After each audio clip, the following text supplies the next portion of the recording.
If your Nintendo Switch isn't working properly, whether it's touchscreen, buttons, speakers, or Joy-Cons, it's a good idea to do a full hardware check. Nintendo doesn't offer a single built-in test for everything, but you can test each part yourself with some simple steps. Let's go through the complete hardware check together. Test 1. Touchscreen test. Power on your Switch and go to the system settings. Scroll down and go to controllers and sensors.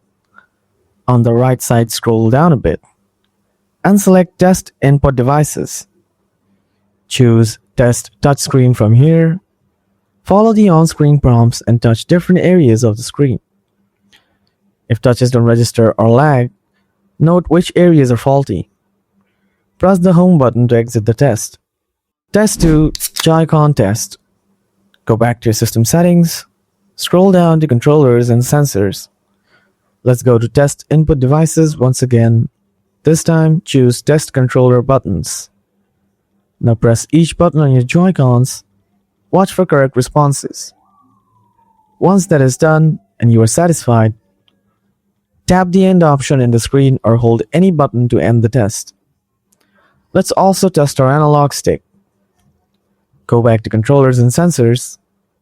Scroll up and select Calibrate Control Sticks.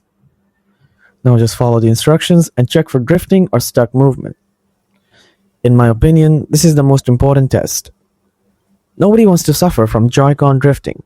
If any test doesn't pass or your Switch still isn't working right, there might be a hardware issue that needs expert repair.